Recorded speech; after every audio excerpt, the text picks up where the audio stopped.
Why Hate is Such a Strong Word by Corey Turner. Chapter 1 Chasing Dreams. Everybody has a dream in his or her life, but the completion of that dream is one of the most difficult things. There are a lot of hurdles in this world that resist you to chase your dream. These hurdles might be in the form of fake friends, family problems, and failure in love life, and so on. Like if someone from you has a dream to become a music star and he tried so hard. From the beginning of his life, he started to work for it, but his family problems do not allow him to chase his dream. And as a result, he ended up choosing the wrong path. And he can't do anything about that. Life is hard. It's not a piece of cake or a bed of roses. You have to fight for it. You have to fight for your dreams, goals, and loved ones. When in life someone not gets what he or she wants, and as a result, he or she becomes a pessimist and started to see negativity in everything. Life seems to them without purposely like just living your days and do not fight for good in this world and after this. In this world, there are a lot of people who are living their life as I described above. And these people try to affect others' lives as well. Most of them ended up having drugs and health problems like anxiety, depression, and anger. Having a dream is not a good thing, but working hard and chasing that dream is excellent. People without dreams. Every day, millions of people go to work, come back home, and then take care of their family and housework. Many of these people are living a busy and satisfactory life. They balance well between work, family, and friends, work-life balance. They are living their life. They lose track of their childhood and college dreams. Personal dreams get suppressed by work and family responsibilities. Our schooling system also creates a false sense of achievement. From our childhood, we go into a cycle of yearly progression from one class to another, from elementary to high school and then to college. For most people, this cycle does not stop after completing education. They bring this psychology of gradual progression into their work life and expect that their career must grow year after year from junior to senior to a leadership position. Most people falsely mix their career aspirations with their dream. Well, they could be the same for a few people, but not for all. Another reason for not having dream is the unwillingness to pay the price. Dreams require sacrifice, and not everyone is ready for it. Sacrificing time, efforts, money, and most importantly, other conflicting desires. People get scared when they evaluate what they will have to do to achieve their goal and also what they will have to give up. Dreams without a strong reason is a dream without passion. There is nothing wrong with being inspired by others, but adopting someone else's dream as your dream could be problematic. The other person may have a strong reason for achieving that dream. You will not have a strong basis for you to achieve that goal. Also, these are aspirations set for you by other people. There is no real meaning for you in this desire other than someone else wanted it. For someone else, a new bigger house could mean something different than it is for you. The same thing with a fancy car. A fancy car means different things to different people. Some want it for speed, others may want it for fancy electrons. Again, there is no problem in wanting a villa or a $100,000 car, but the desire has to be your own and not because your colleague or neighbor bought one. We feel pressured by others' desires, but deep down, we don't want that thing. We start questioning whether or not we want what we think we do. These dreams and goals are distractions. Without a strong reason for your dreams, you will not be able to develop a passion for achieving your dream. When you have a dream without passion, you will likely to quit when things get tough. You will start questioning your dream and begin justifying everything else you could be doing instead of working on your dream. Importance of having dreams. Dreams are necessary. Without dreams, there will be no ambition to chase. There will be no goal to reach. We will all be nothing without dreams. But having dreams is like chasing a traceless murder. It is like following an invisible shadow. It is a dreadful goose chase. We must know what we want to do and follow that ambition. We can't achieve anything in life without goals, and for these goals, we need to dream. Most people have dreams, big ones or small ones. Even the most successful people have dreams, and that is what has made them what they are today. Dreaming is essential for a human being. Without dreams, you will lose interest in life and finally hate to live life. You will be bored and tired of the same monotonous routines of your daily life and will not even find interest in the most exciting things. Only with dreams will you find a purpose to live your life. You will start working hard towards the dream and will never lose interest in life. You will never tire and always be motivated. This is the best way to become successful. But with dreams comes great responsibility. It is just not enough to dream and forget about that dream. Many people dream, but only some wake up and work for it. It is essential to work hard for your dreams. Without this hard work, a dream will only remain a desire in the subconscious mind and will never be achieved. If you don't have a dream, you can never enjoy the luxuries of life or all that life has to offer. You will never feel that ecstatic feeling of achievement. You will never get pride in what you do and what you have achieved. All these things are necessary for human beings, and without these feelings, there is no motivation. If you don't have the motivation, you will be a failure in life. You will not be able to achieve those goals and will lead a miserable life. You will never enjoy the luxuries of life and you will never feel happy. You will be a failure and you will be nothing in life. Dreaming helps you to get an attitude of doing better or constant improvement.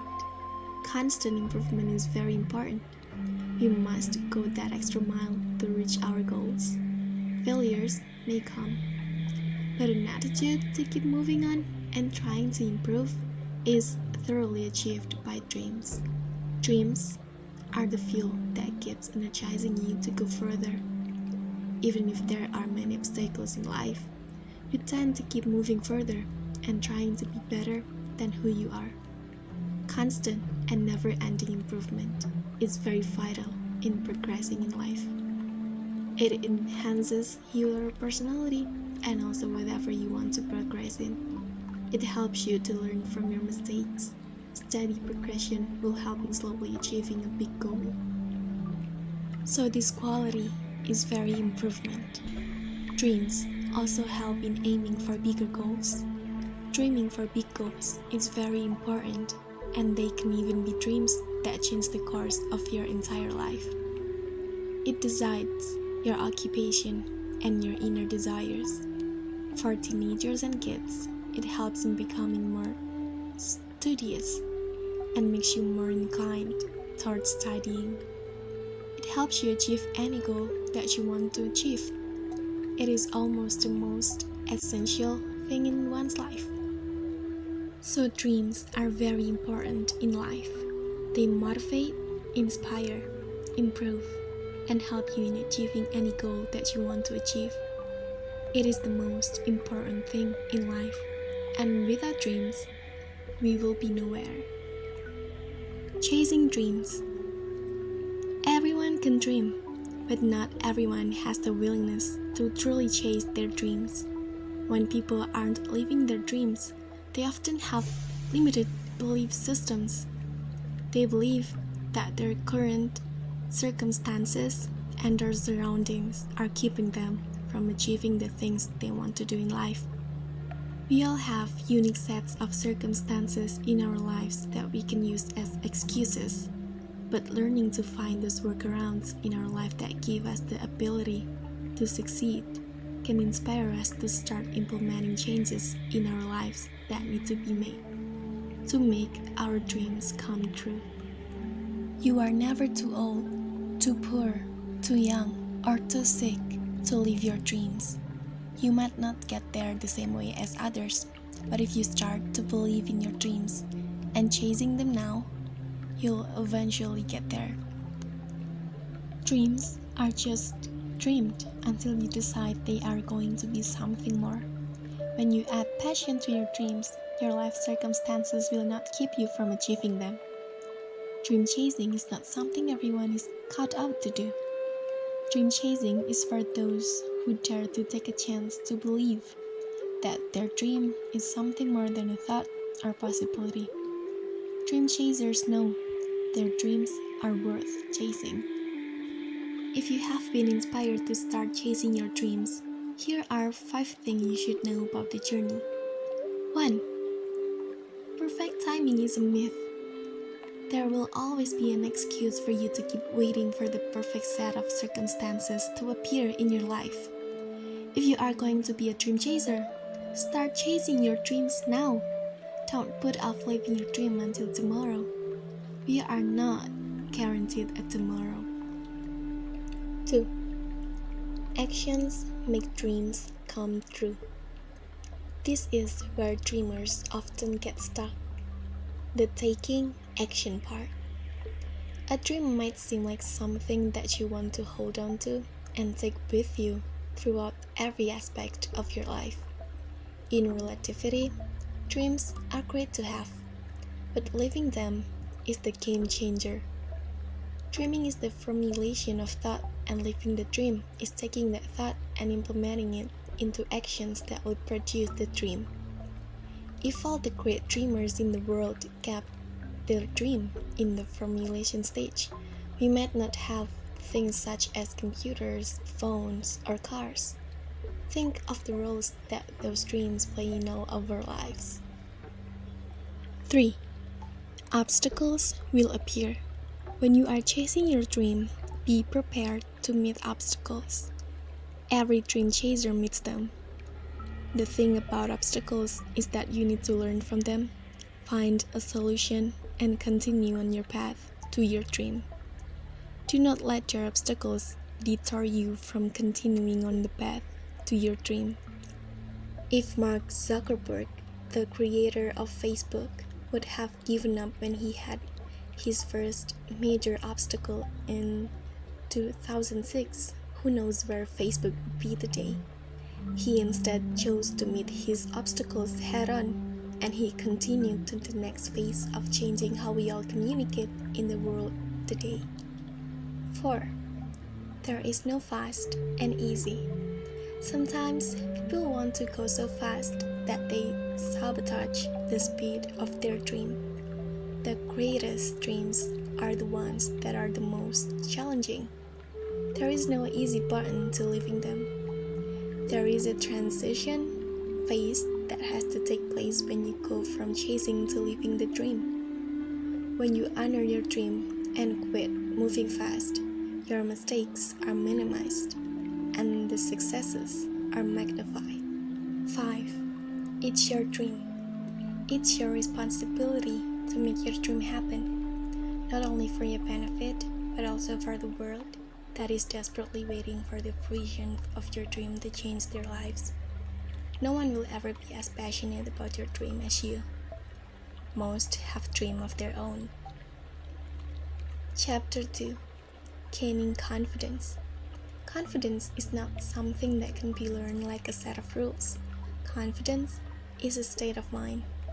Positive thinking, practice, training, knowledge, and talking to other people are all useful ways to help improve or boost your confidence levels. Confidence comes from feelings of well-being, acceptance of your body and mind, your self-esteem, and belief in your ability, skills, and experience. Confidence is an attribute that most people would like to possess. Although self-confidence can mean different things to different people, in reality, it simply means having faith in yourself. Confidence is, in part, a result on how we have been brought up and how we've been taught. We learn from others how to think about ourselves and how to behave. These lessons affect what we believe about ourselves and other people. Confidence is also a result of our experiences and how we've learned to react to different situations. Self-confidence is not a static measure. Our confidence to perform roles and tasks and deal with situations can increase and decrease, and some days we may feel more confident than others. Why is it important? Self-confidence is understanding that you trust your judgment and abilities, and that you value yourself and feel worthy, regardless of any imperfections or of what others may believe about you. Self-efficacy and self-esteem are sometimes used interchangeably with self-confidence, but they are subtly different. We gain a sense of self-efficacy when we see ourselves and others like us, mastering skills and achieving goals. This encourages us to believe that if we learn and work hard in a particular area, we'll succeed. It's this type of confidence that leads people to accept difficult challenges and to keep going in the face of setbacks. Self-esteem is a more general sense that we can cope with what's going on in our lives and that we have a right to be happy. Also, self-esteem comes in part from feeling that the people around us approve of us. We may or may not be able to control this, and if we experience a lot of criticism or rejection from other people, our self-esteem can easily suffer unless we support it in other ways. Self-confidence is vital in almost every aspect of our lives, yet many people struggle to find it. Sadly, this can be a vicious cycle. People who lack self-confidence are less likely to achieve the success that could give them more confidence. For example, you might not want to back a project that's pitched by someone who's visibly nervous, fumbling, or constantly apologizing. On the other hand, you might be persuaded by someone who speaks, who holds their head high, answers questions with assurance, and readily admits when they don't know something. Confident people inspire confidence in others, their audience, their coworkers, their bosses, their customers, and their friends. And gaining the confidence of others is one of the key ways to succeed. In the following sections, we'll see how you can do this. How to appear more confident to others. You can show self-confidence in many ways, in your behavior, your body language, and in what you say and how you say it. Projecting a positive image to others can help you to improve your self-confidence. It's not simply a matter of faking it. If you project with confidence, others are more likely to respond well, and this positive feedback will help you to believe in yourself. Meeting short-term challenges to your self-confidence. Even the most outwardly confident person can find themselves doubting their abilities sometimes. For example, You may have a talent for coming up with great ideas or solutions, but struggle to make your voice heard in meetings. Or you may suddenly find yourself having to work from home for a long period and feel lost or isolated without the company of your colleagues. To address short-term dips in confidence, first, try to identify the cause of the problem. If you have difficulty maintaining confidence because of things you feel you can't do, it makes sense to improve your skills. Then draw up an action plan to work on the areas where you're not so strong. Other people's attitudes or behavior may contribute to your lack of confidence. If you're being bullied, if you're subjected to microaggression in the workplace, or if you feel that people are making unfair assumptions about you, you need to call this behavior out. You can use the situation behavior impact feedback tool to make it clear to the person responsible that their behavior is harmful. If that doesn't work, seek help from your line manager. If they are part of the problem, speak to HR. No one should accept workplace bullying. Practice assertiveness to build a sense that you have rights and needs as an individual and make sure that others understand and respect your boundaries. This will help you to build the psychological safety you need to develop self-confidence. People with low self-confidence often feel that they don't deserve to be happy and that they somehow deserve to be treated badly. While the feeling may be true, the belief certainly is not. Strategies for learning how to build confidence. 1. Know your values. Part of the problem with self-doubt is that you begin to doubt the core of who you are, the values that inspire you and guide your decisions. To truly learn how to be confident, you must know what your values are. Loyalty, appreciation, creativity, and so on. Stop thinking of values like compassion and generosity as weaknesses, and instead take pride in them. They make you uniquely you. When you know your values, you'll be able to make value-driven choices, which leave no room for doubt. Strong decision-making is a trait of top leaders and a key to living with confidence. When you're living up to your standards, you'll have absolutely certainty, and that's the definition of an extraordinary life filled with passion and purpose. 2. Accept your emotions. When you're learning how to be more confident, it's tempting to focus on your ideal self, the person you wish you were, a superhero who never experiences fear, doubt, or shame. While managing negative emotions is certainly part of building confidence, shutting down your feelings doesn't help. The first step to mastering your emotions is to let yourself feel them. Accept yourself as you are in any emotional state. When you accept yourself unconditionally, you're able to look at your feelings objectively and realize that they are there to teach you something. Lack of confidence in your brain protecting you from embarrassment or discomfort, and it's a signal that it's time to get outside your comfort zone and face your fears. 3. Practice positive thinking. Feeling confident starts from within with positive thinking. When you're building confidence, learn how to reframe your mindset to start thinking more positively and feel more self-assured as a result. First, examine your limiting beliefs, the stories we tell ourselves about who we are. Are you nervous in social situations because you've always told yourself you're shy? Do you tell yourself you could never be brave enough for public speaking? These beliefs are only holding you back from a life of confidence. If you find yourself asking negative, limiting questions when it's time to be confident, stop yourself. Think something positive about yourself instead, and begin focusing on all the reasons you'll succeed instead of why you'll fail.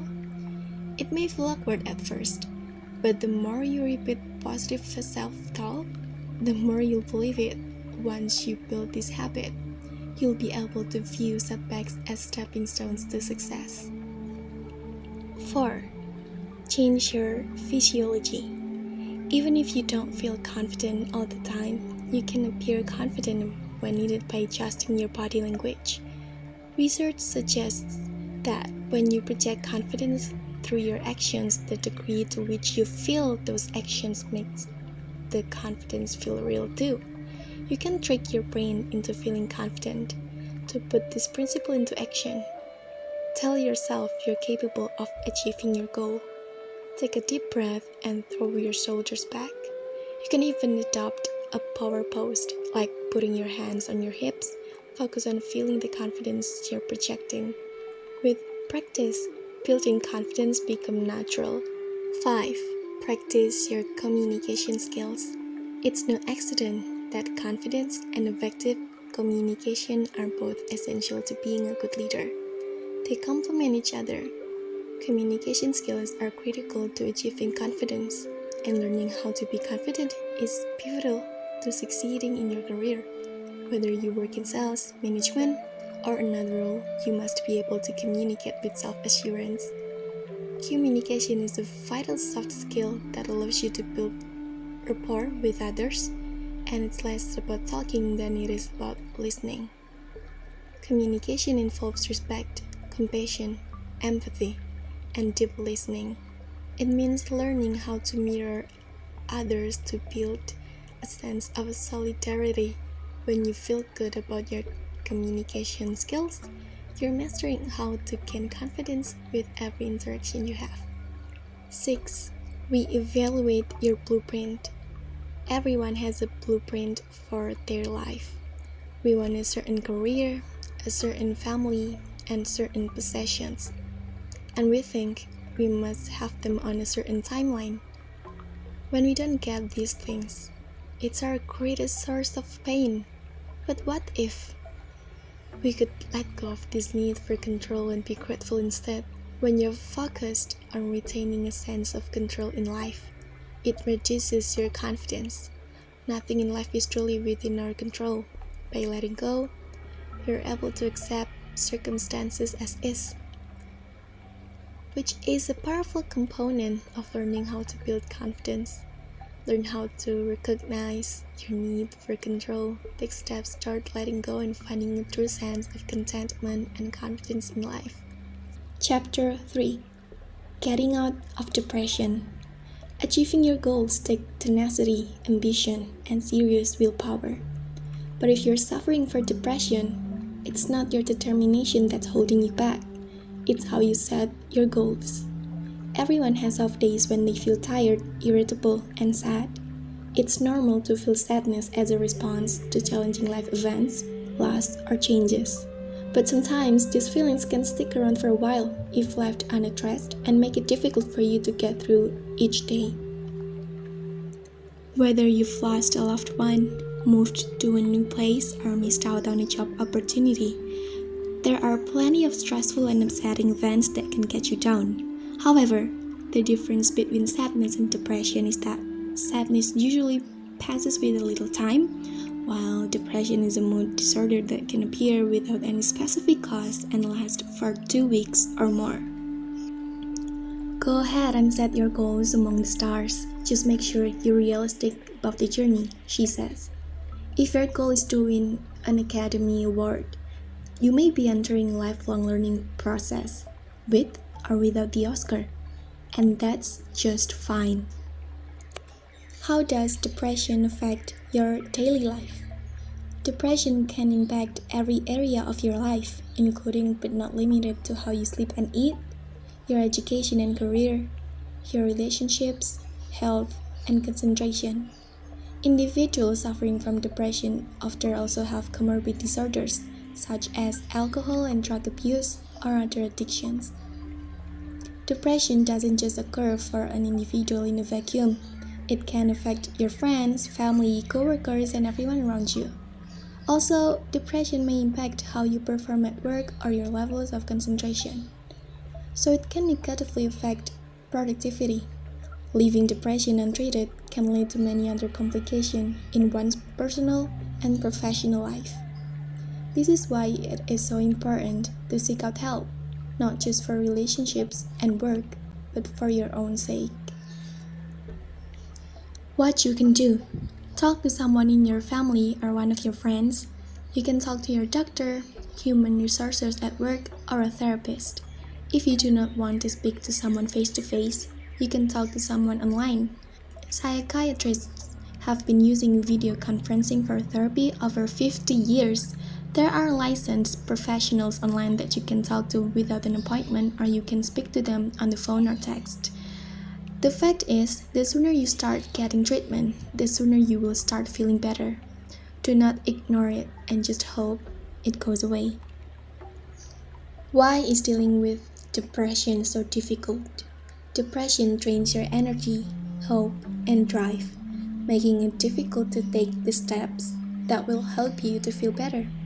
Sometimes, just thinking about the things you should do to feel better, like exercising or spending time with friends, can seem exhausting or impossible to put into action. Things that help the most are the things that are the most difficult to do. There is a big difference, however, between something difficult and something impossible. While recovering from depression isn't quick or easy, you do have more control than you realize, even if your depression is severe and stubbornly persistent. The key is to start small and build from there. You may not have much energy, but by drawing on all your reserves, you should have enough to take a walk around the block or pick up the phone to call a loved one, for example. Taking the first step is always the hardest, but going for a walk or getting up and dancing to your favorite music, for example, is something you can do right now, and it can substantially boost your mood and energy for several hours long, enough to put a second recovery step into action, such as preparing a mood-boosting meal or arranging to meet an old friend. By taking the following small but positive steps day by day, you'll soon lift the heavy fog of depression and find yourself feeling happier, healthier, and more hopeful again. How to get out of severe depression? How to get out of severe depression knowing that it is one of the hardest emotional problems that exist, both for those who suffer from it and for people who are part of their environment, is the doubt that most rises in patients and is what has brought you here. Being aware that you are suffering from the disease, understanding it, and eliminating the feeling of guilt that you may have is a challenge that you cannot face alone. To find out how to get out of severe depression, you need the help of a professional, the support of family and friends, but above all, you need your own will to overcome it. In this post, we'll give you some tips on how to overcome depression and steps that can help you on your way to dealing with severe depression. It's possible to regain control of your life, get out of the loop of sadness, low self-esteem, or disinterest that your existence has entered into. Coming out of severe depression step by step. Impotence is one of the feelings that accompanies a person with depression and his or her family or friends. The first step to overcome the problem is to recognize it, both by the affected and their environment. You can overcome it, but you have to go step by step, achieving small goals that help you feel good about yourself. In the beginning, the challenges have to be small for you to gain confidence. It is very common that a person suffering from depression is completely isolated, does not want to get out of bed, feels a complete lack of interest in life, everything around them, has left their hobbies or everything that encouraged them before. They do not control their life nor their thoughts. They do not know what to do, and this confusion is reflected in emotions such as anger, sadness, or grief, in a loop that repeats itself daily. When a person is depressed, We cannot ask him or her to get out of bed overnight and go out there like nothing. They may even feel overwhelmed the minute after the first attempt. They have to initiate their life little by little. It is important that the people next to them, far from reproach, encourage them to do so, respecting their rhythm, but without being too condescending, understanding that together it is easier to find the keys of how to get out of severe depression. 1. Understand what is happening. The diagnosis of depression must be always made by a professional. One of the starting points to know how to get out of severe depression is to understand why that situation has occurred, what factors have promoted it, and which are maintaining it. The situation is uncomfortable and limiting, but the attitude is to accept that the problem exists and not to get hurt because it happened. If it is not assumed, the problem will remain and you will have to look for a solution later. But it will never disappear by itself. Knowing the reason for depression, the effects it has on your day-to-day life, and the phases you will go through until you recover is helpful to have a guide and feel the peace of mind that what you think and feel is part of the process you are going through. Here you can read more about how to fight depression. 2. Start or retake some sport, creative, or ludic activity. The first challenge you face when you have the information about the problem is to improve the daily activation. Once you have managed to get out of bed or the sofa, it's time to take the next step. A good idea is to do some type of physical activity that you liked before or even start taking short walks. It's best to start with something low intensity and do it in the company of others.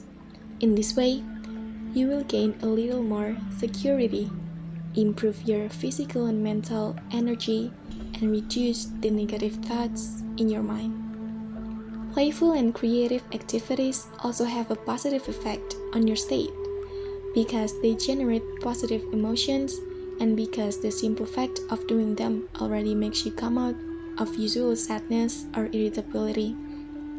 You must be the one who sets the pace. Do not impose yourself big challenges.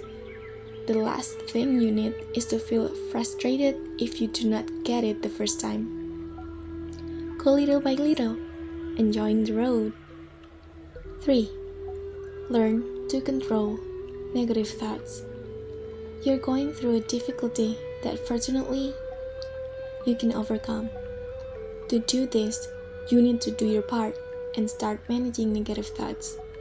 They arise so unconsciously in your head that you will find it impossible to keep them away. Start by writing them down on a piece of paper and write down the positive, logical, realistic, or rational thought that will help you counteract the negative. Having negative thoughts frequently affects your day-to-day more than you imagine because the thoughts directly affect the behavior. Therefore, if these are negative, the loop of sadness and little activation will not be broken. Turning these thoughts around is fundamental to understanding how to overcome depression. 4. Improve self-esteem. One of the keys to getting out of depression is self-esteem. There is a strong relationship between the emotional disturbances caused by depression and low self-esteem. Valuing and loving yourself is not easy. You will do it when you start to feel better, to do activities you like, to eliminate negative thoughts and constant self-criticism. A necessary step to improve the vision you have of yourself is to avoid comparisons with the people around you. Focus on yourself, because only you have the power to end what you're feeling. Control that the criticism you make are constructive and not hurtful. Remember that the person with whom you must have more patience is with you. 5. Take care of the relationship with friends and family. Understandably, what you want most is to be alone and not feel pressured by social or family commitments. However, sharing moments with people in your circle of trust has very positive effects on getting out of depression. This is because, on the one hand, you give less room for negative emotions and thoughts to invade you at that moment, and on the other, because being able to talk about what you feel helps you to understand it and allows you to see it from other perspectives. 6. Focus your emotion on the present moment. To advance in the recovery from severe depression and to overcome it, it is necessary to learn to focus the mind in the present moment. If you live thinking about the future, you run the risk of being frustrated either because of a lack of expectations or because of unrealistic goals. To achieve this, it is effective to train relaxation and meditation techniques that helps you focus attention on what you are thinking and feeling in the present moment. This will also reduce your fear of the future and make you feel more in control of your worries. 7. Give yourself permission. Feelings of guilt are very common in people with severe depression. You must learn to forgive yourself, to permit yourself to cry if you need to reflect on what is happening, to let off steam. You cannot change the past. The future is uncertain, so you only have the present. Learn to forgive yourself, to empty the weight of the backpacks of the past and walk lighter through life. If you follow these tips, you can begin to feel that you are taking control of your life, and that is the first step that will allow you to learn how to overcome depression. You must ask for help of a professional because they know how to cure depression and how to help the people who love you. Remember that we are all human beings, that sadness is one of the emotions as is joy, and that the balance is the welfare of each one of us. Learn to accept yourself as you are, to love yourself, to talk about what happens to you because you have nothing to be ashamed of, to ask for and receive help. Depressions are disorders to any of us as people. Becoming aware is the first step in the list to overcome them. Little by little, you will learn to face the situation. Chapter 4. Getting out of anger. Think about a time when you set a personal or professional goal to be reached within a few days. Imagine further that during goal pursuit, a feeling of anger arose. For instance, because you were interrupted by others or because you were prevented from engaging in the goal by some external barriers. Was your angry reaction during goal pursuit functional or dysfunctional for goal achievement? More specifically, why and when did the feeling of anger during goal pursuit relate to goal achievement? We focus on persistence in goal pursuit as a core mechanism that links anger and goal achievement, and set action planning as a boundary condition that might help in answering these questions. We all know what anger is, and we've all felt it, or as full-fledged rage. Anger is a completely normal, usually healthy, human emotion. But when it gets out of control and turns destructive, it can lead to problems.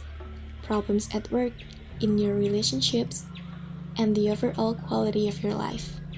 And it can make you feel as though you're at the mercy of an unpredictable and powerful emotion. This brochure is meant to help you understand and control anger. Understanding anger.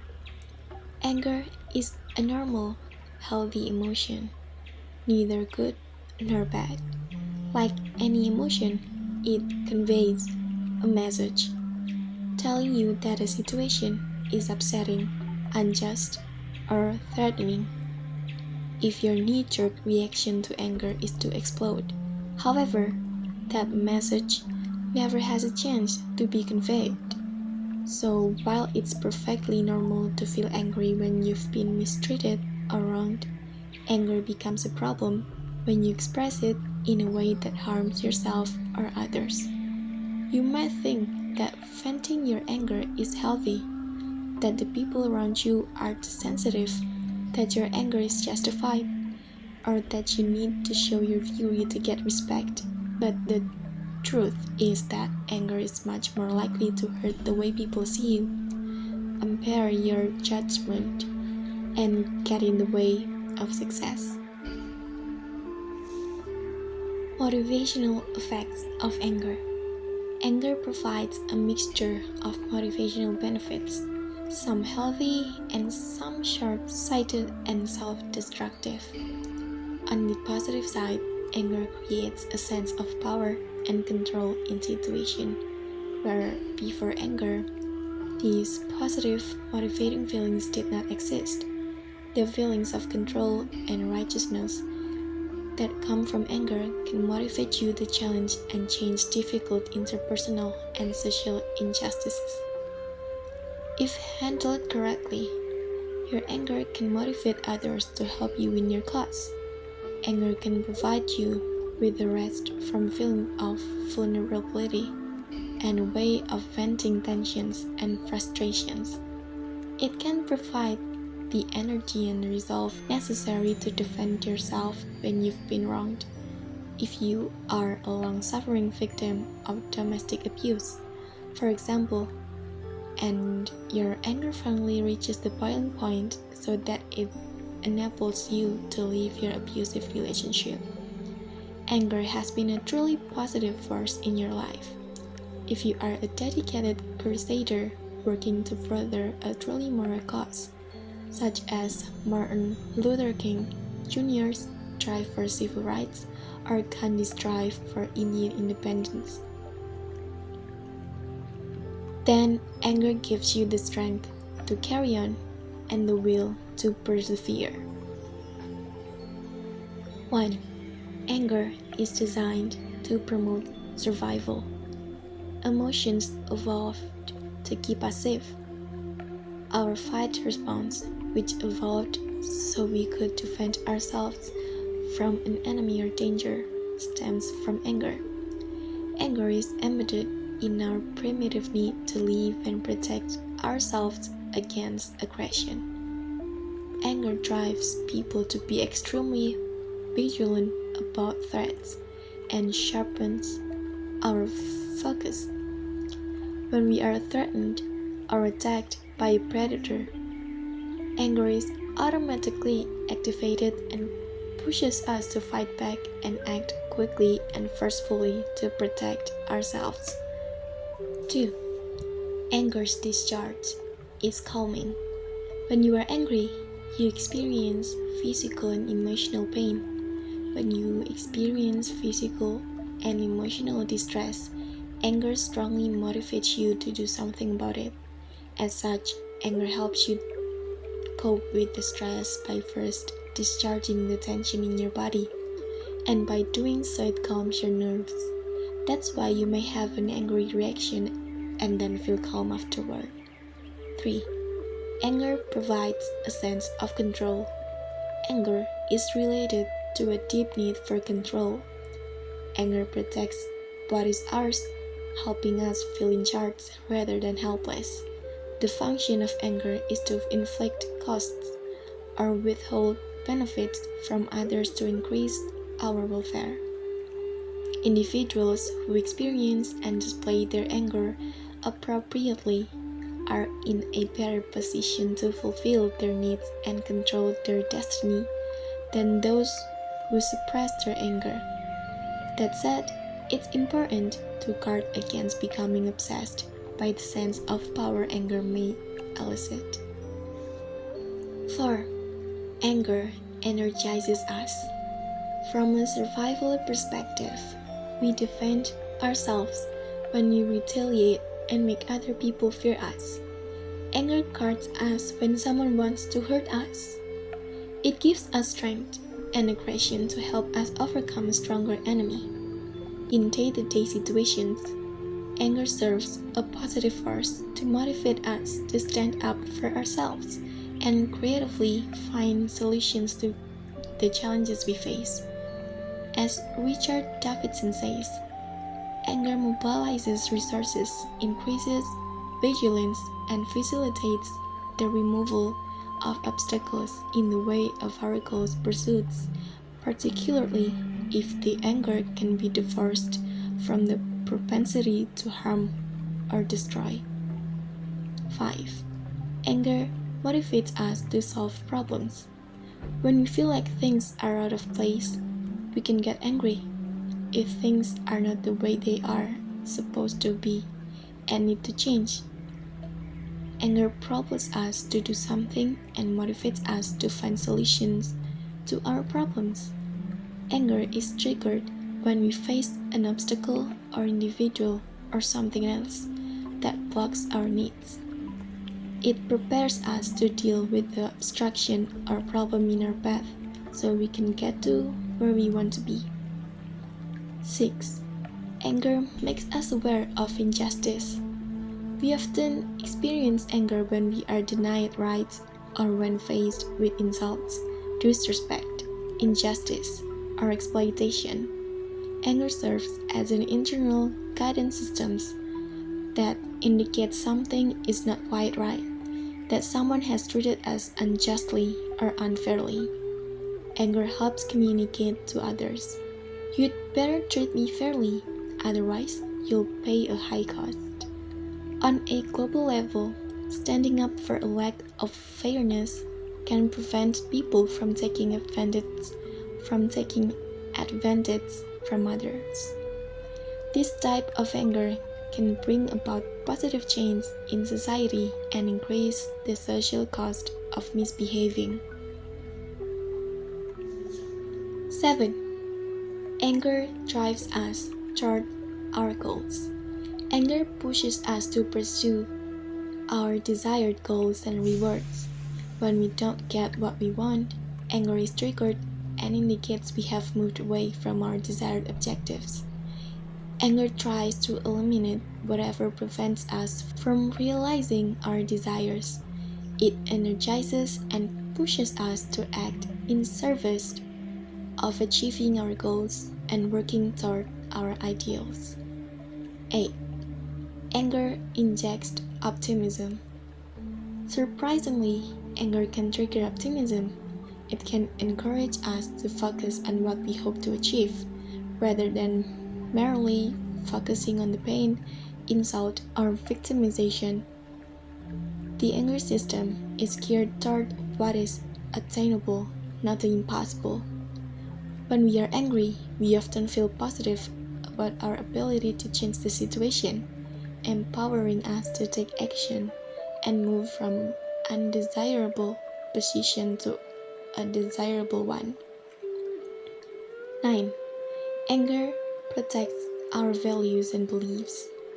Anger serves as a social and personal value indicator and regulator. It is activated when our values are not in harmony with the situations we face. Accordingly, it makes us aware of our deep-seated beliefs that what we stand for. It also motivates us to rectify the discrepancy and take action to change the situation or our belief to align the reality we face with our values. 10. Anger is a bargaining tool.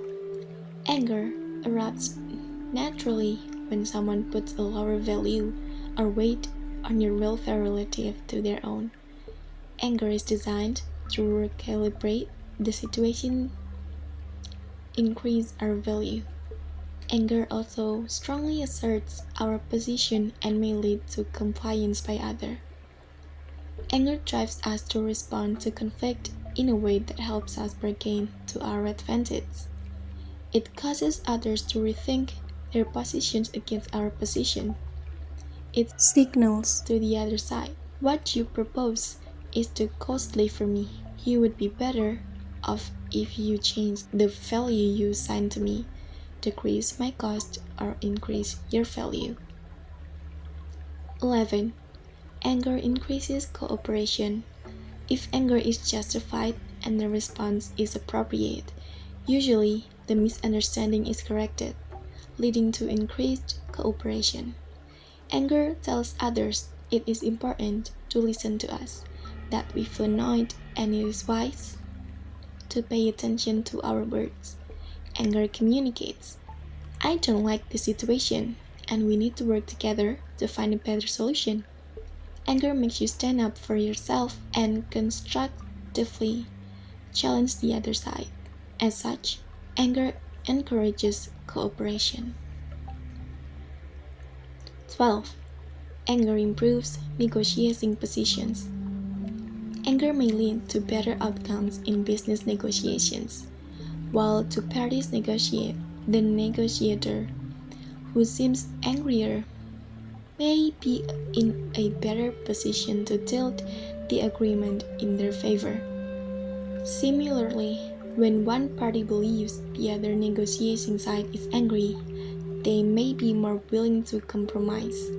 In that regard, anger serves as a negotiating tool used to persuade, reach a deal, or improve the negotiated position. Chapter 5. Importance of Family.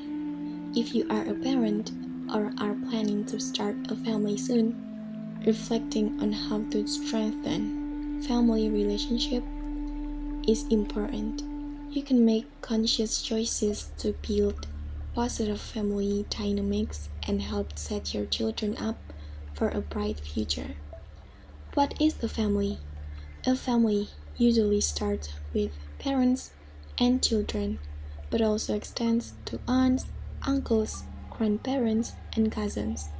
Sometimes we can build such close bonds with friends and neighbors that they feel like part of our family. Some families include adopted children, step-parents, and step-siblings, or foster children. There are many different types of families, and each family is unique. Truly, family structure is less important than the feeling of belonging. Ultimately, a family is about creating strong relationships and providing a sense of meaning and belonging. Families should be a source of unconditional love and resource of all of us to weather life's changes and challenges. In healthy families, children can learn what it means to be a happily married woman or man, along with the qualities of a good father or mother. Most people would also agree on the importance of family in creating healthy individuals and strong communities. A family is made strong through several factors. The most important one is, of course, love. You instantly think of unconditional love when you think of family. It is the first source of love you receive in your life. It teaches you the meaning of love, which you carry on forever in your heart. Secondly, we see that loyalty strengthens a family. When you have a family, you are devoted to them. You stick by them through the hard times and celebrate in their happy times. A family always supports and backs each other. They stand up for each other in front of a third party trying to harm them, proving their loyalty. Most importantly, the things one learns from their family brings them closer. For instance, we learn how to deal with the world through our family first. They are our first school, and this teaching strengthens the bond. It gives us reason to stand by each other as we share the same values. Families meet physical and emotional needs. Parents provide necessities, food, clothing, and shelter for children in their household. But the importance of family doesn't end with physical needs. They should aim to support emotional needs as well.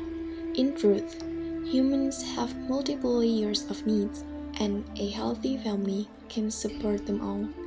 Families can lead to a classical psychological concept called Maslow's hierarchy of needs. To understand this concept more clearly, Maslow's hierarchy of needs has a pyramid organization, with our most basic physical needs at the bottom. We all need things like air, food, water, and sleep to survive. On the next level are needs related to feeling secure, such as resources for staying safe and healthy. The next three levels of Maslow's pyramid all relate to our emotional needs. Families can play a significant role in helping children eventually meet these needs. For example, through daily comments and interaction. Parents can help their children feel important, loved, and wanted. By giving children important responsibilities and involving them in relevant family decisions, parents help foster self-esteem and a feeling of being capable. A strong family can help members achieve the pinnacle of Maslow's pyramid, self-actualization.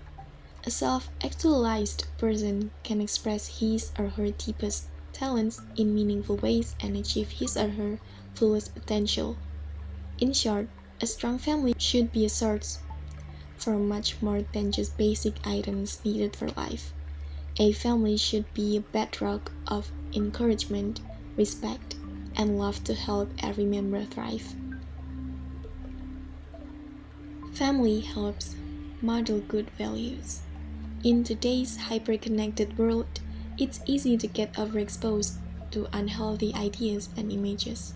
However, a close family with strong values can help young family members avoid or resist negative influences.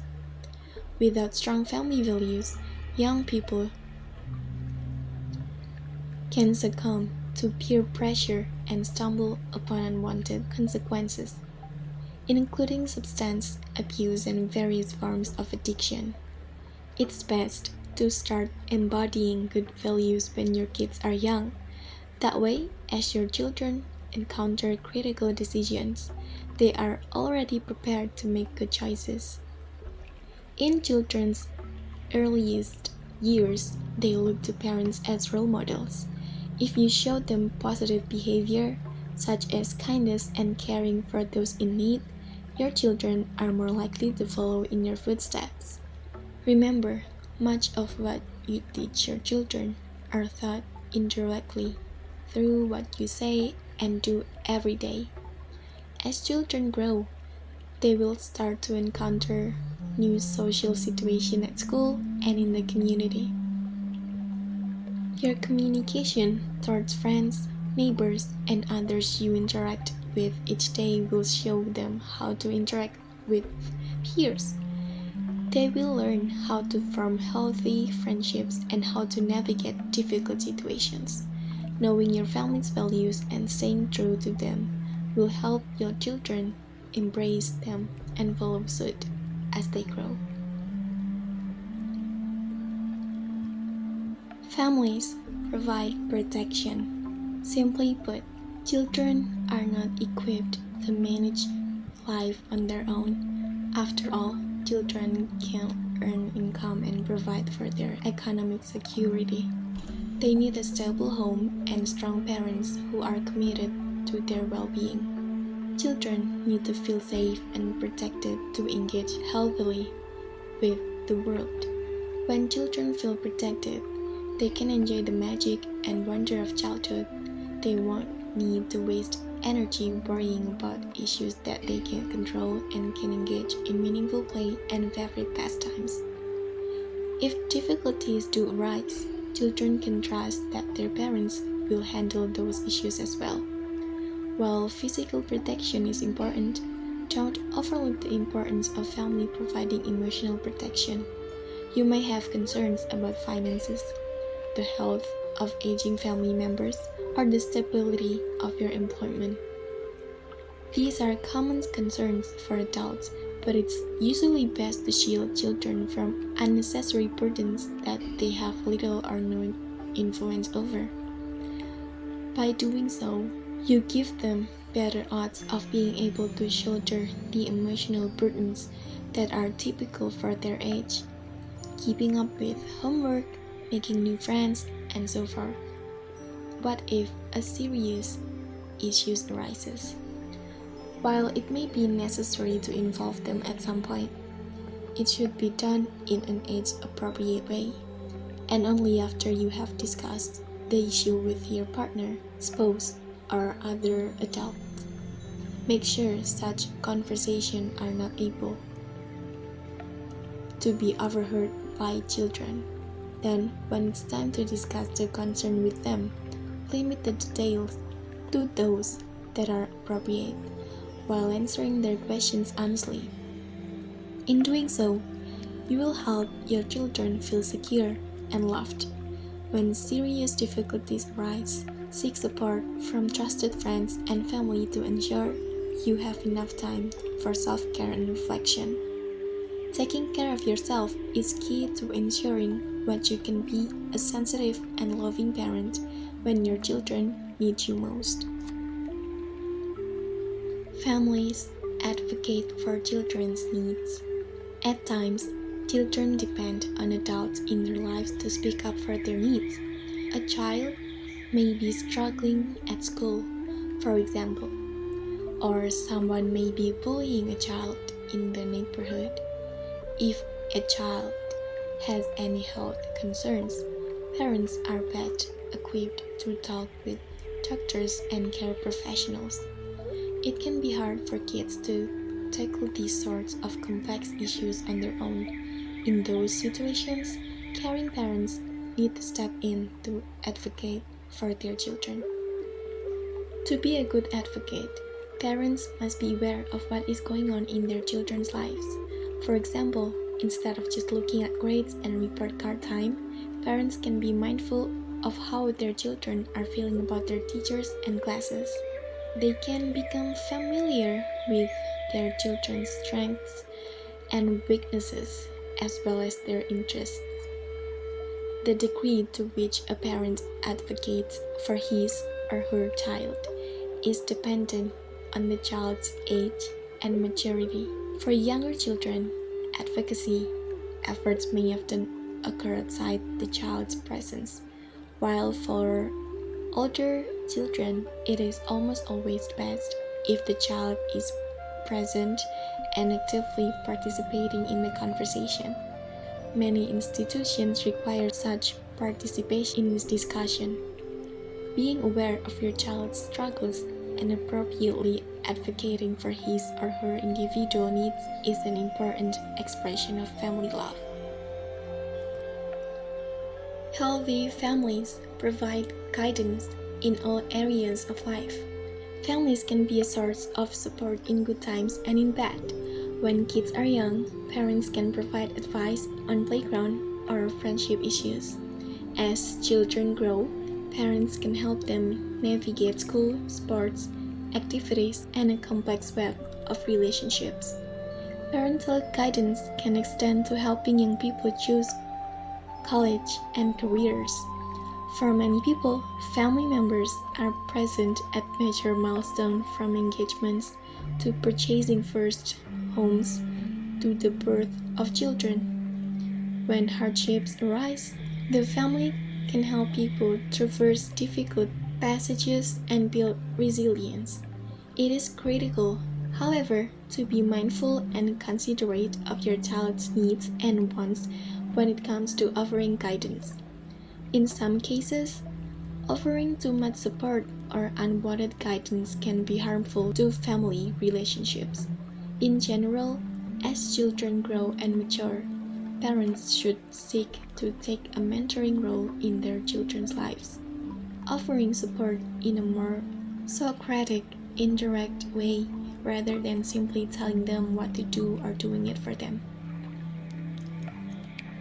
Building strong families. Adults need to take the lead in building strong values.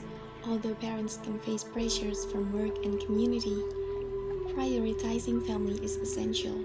As children grow, they will have extracurricular activities and friendships that consume much of their time. Never lose sight of the importance of family, even when life gets complicated and busy. One of the best ways you can do this is to establish family dinners as a priority. The research on the benefits of consistent family dinners is clear and convincing. And yet, in today's world, it's not easy to have family dinners together when there are so many competing extracurricular activities. One way to help encourage this is to establish some family traditions that involve dinner together. For example, designating Friday as a pizza and movie night or having a Sunday dinner with extended family are both great ways to accomplish this goal. Some families select a day during the week when family members forego outside activities and spend the evening at home.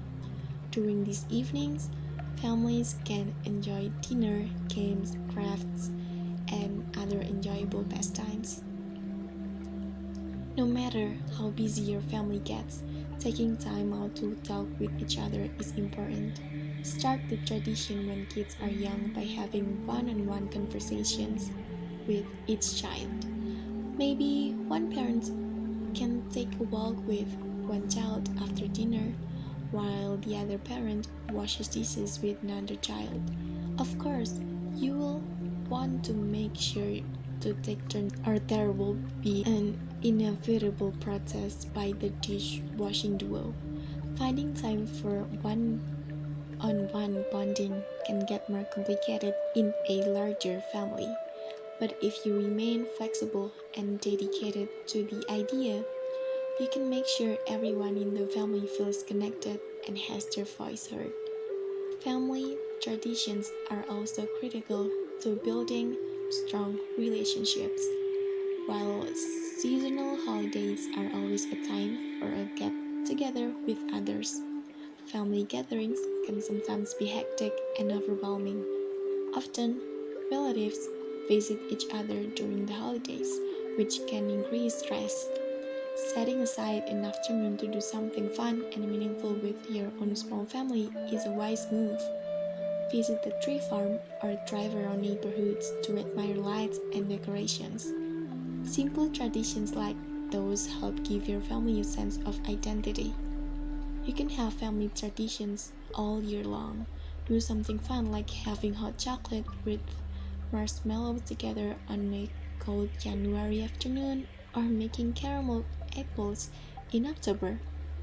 You could also seek out service ideas for families and contribute to your community together. These types of activities remind us all of the importance of family and can cultivate good memories that last a lifetime. One thing that can help you identify and create meaningful family traditions is to involve your children in the process. That could include letting your children plan some family activities. It could also mean taking time as a family to decide which traditions you want to continue and which you want to let go of. Finding happiness through family. Families can be one of life's true joys. Whether you have a small, close-knit family or come from a large clan, you can turn to your family for strength and support. A loving family can support every member's physical and emotional needs. With positive guidance from their family, each person can set goals and work towards them. Healthy families also recognize each person as an individual, celebrating each family member's unique differences. Some families find it helpful to supplement what they know about each other and their family dynamics through tools such as the family culture assessment. From the start, children need dedicated parents who serve as good role models. Children watch and learn from their parents' choices and interactions. Having strong, well-defined values that are shared by both parents can show children how to engage with the world healthily. Families also protect kids who aren't able to take care of themselves on their own. It's important to remember that emotional safety is just as essential as physical safety.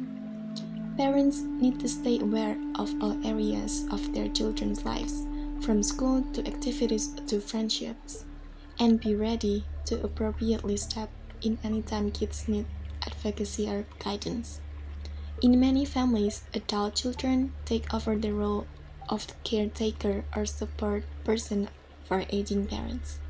When this happens, children may be providing protection or advocacy for parents who need family support with financial or health needs. The importance of family follows each of us through every chapter of life.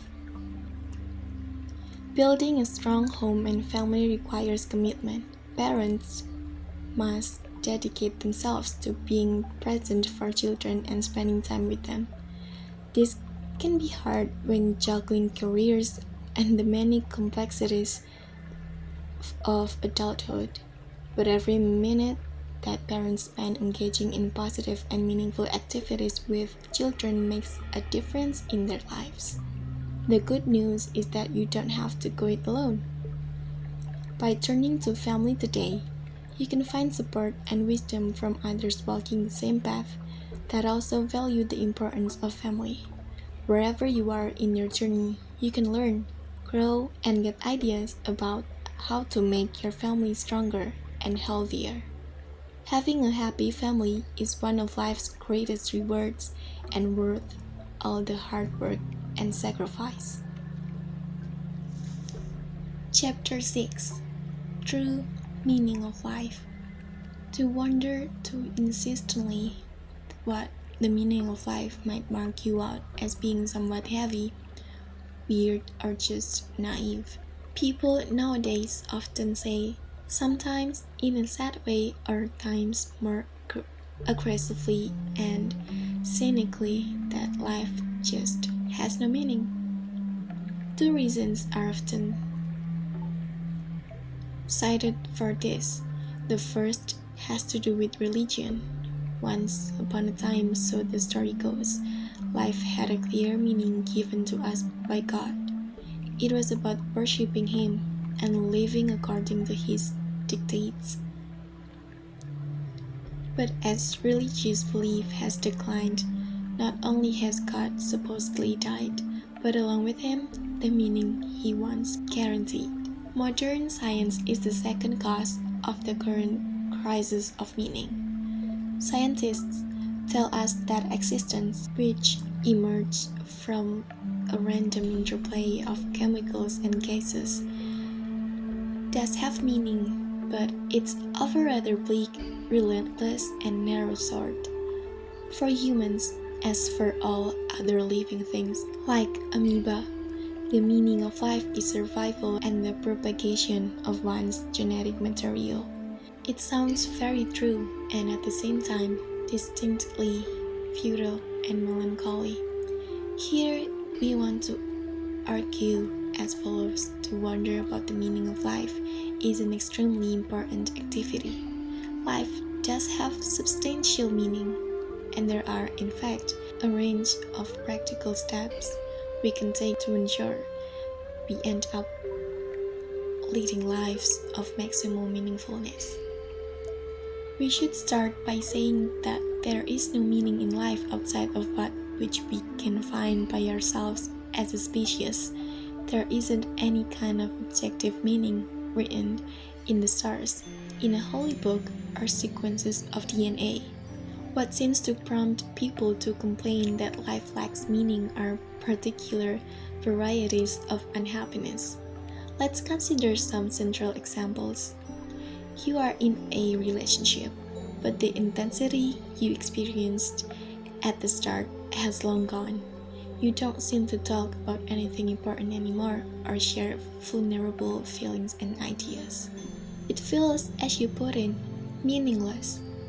Or else you're single and, though you have many friends, every time you see them, the conversation seems shallow and trivial. You are at university studying for a degree.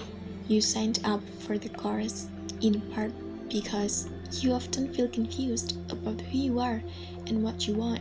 You thought that reading books and going to lectures would shine a light on things, but the topics are dull and disconnected from your confusion. You complain it feels meaningless. You are working in a large, profitable company and earning a decent sum every week. But the work doesn't seem in the grander scheme important, by which you mean two things: that you don't seem to be making any great difference to anyone's life, and also that there is no profound part of you that you are able to bring to or incorporate in your work. It might as well be done by a robot. From these strands, we can start to extrapolate a theory of meaning. Meaning is to be found in three activities in particular: communication, understanding, and service. Let's look at communication first.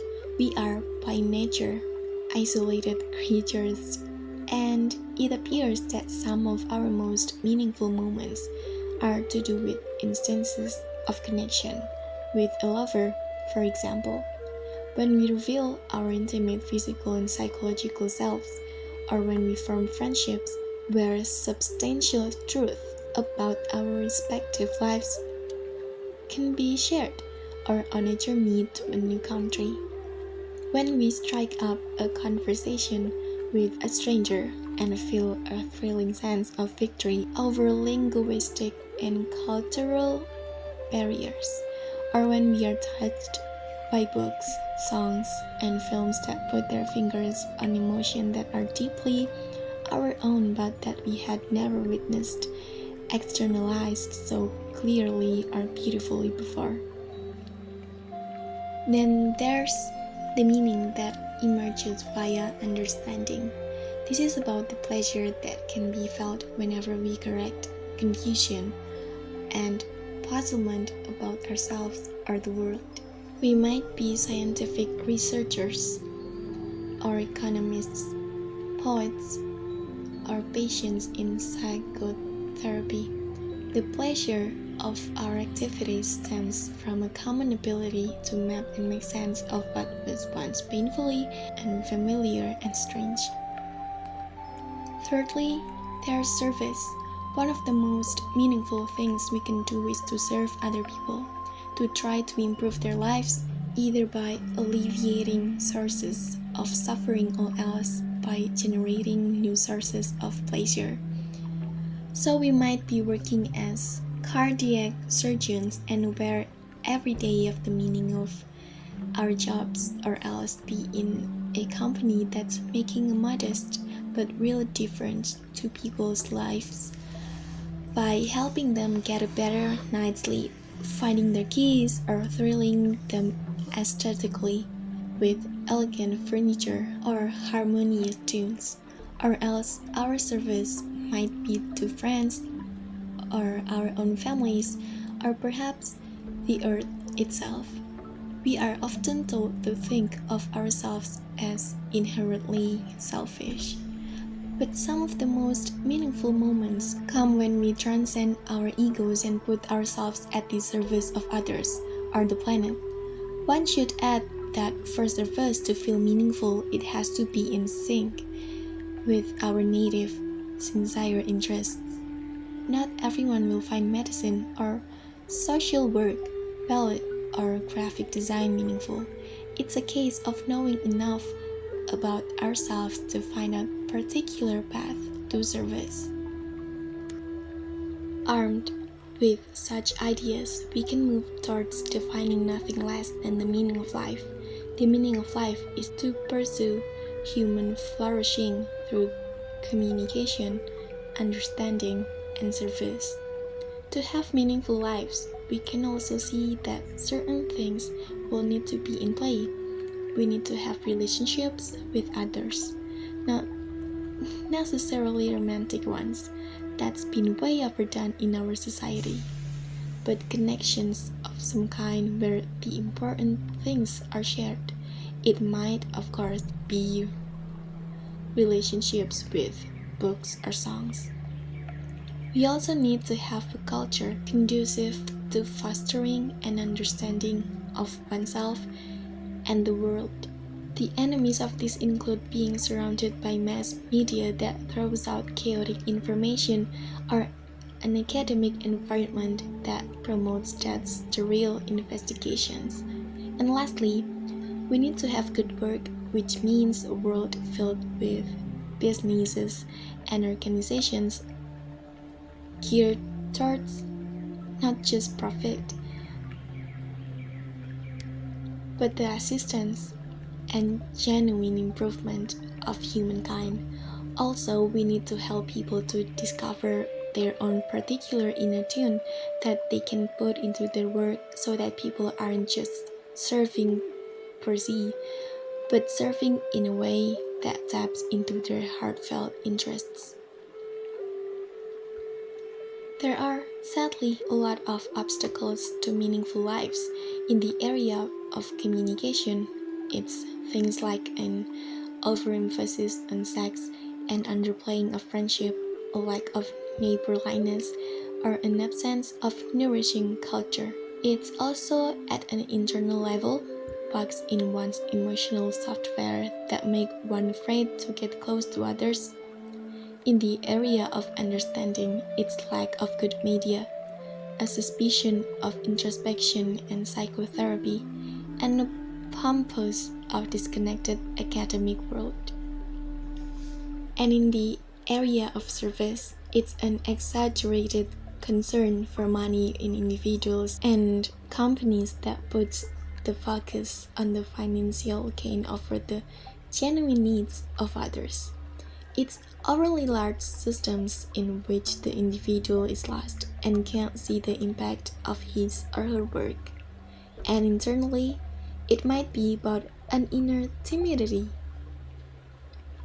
snobbery, or a follow-the-herd mentality, which prevents one from properly getting to know oneself and one's authentic talents. To build a more meaningful world, we have to emphasize emotional education on the community, on a culture of introspection, and a more honest kind of capitalism.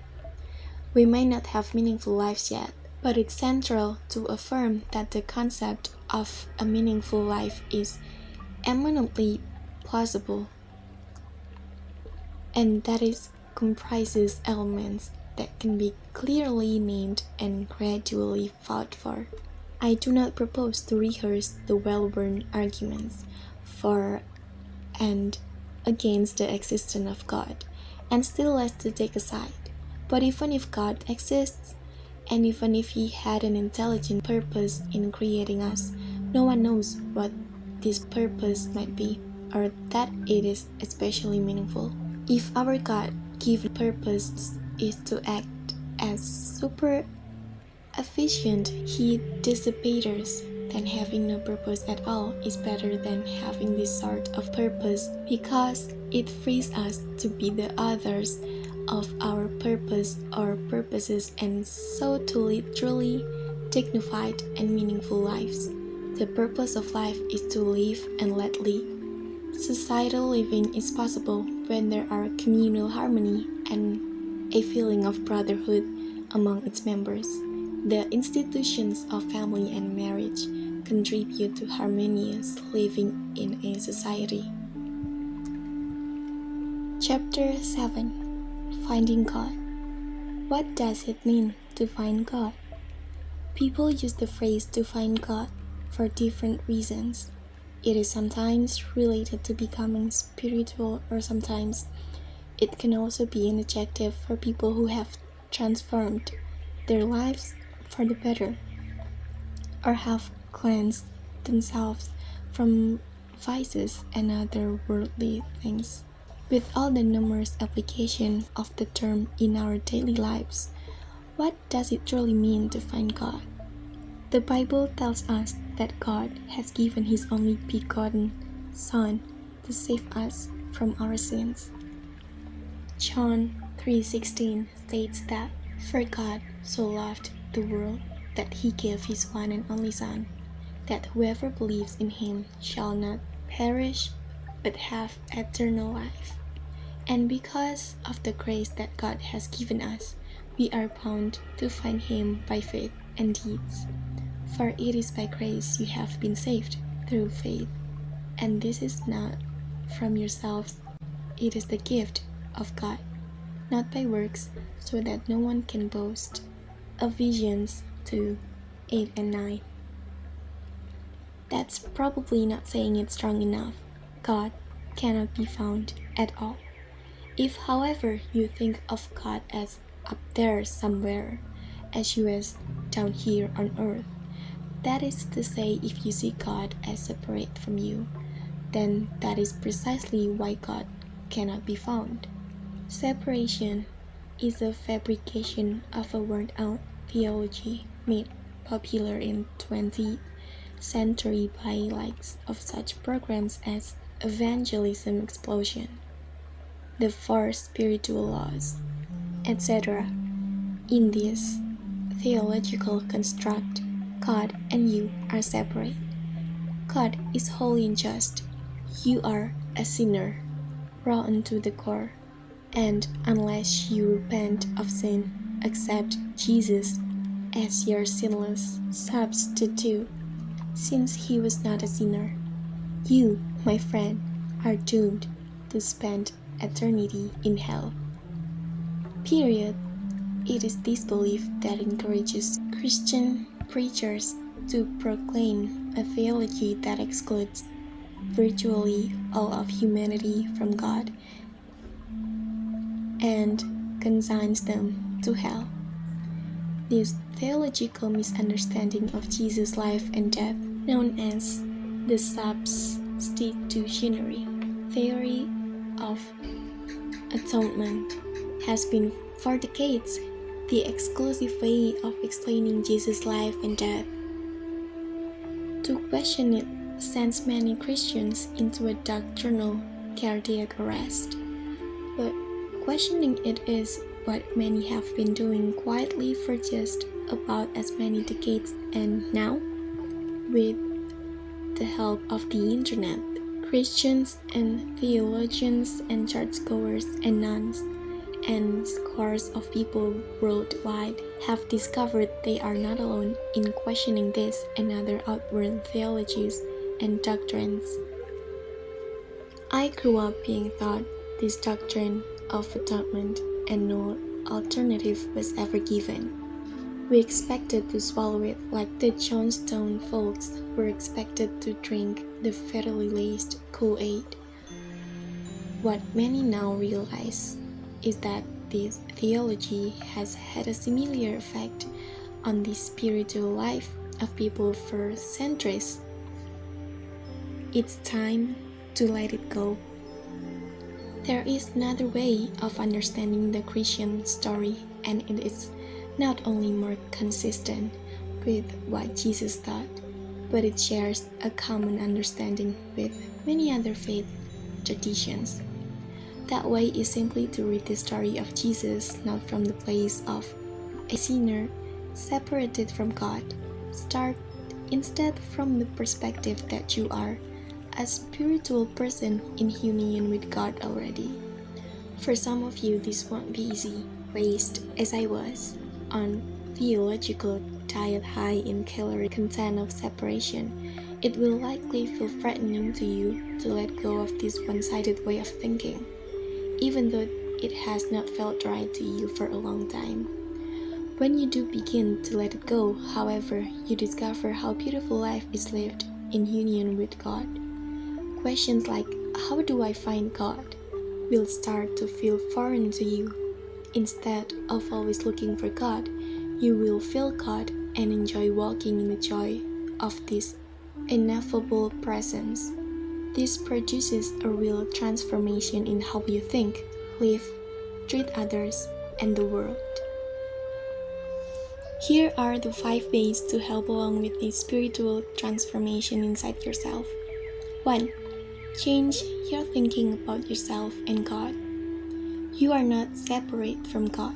You did not inherit some faulty gene that, while dormant in your infancy years, has come to life at some mythical age of accountability, which, by the way, my friend, is nowhere in scripture.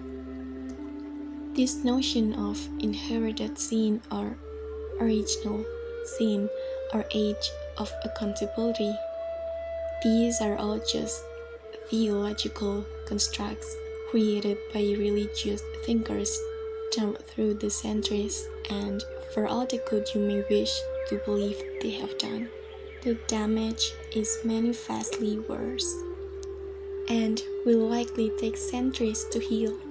They have no basis whatsoever in any of Jesus' teachings.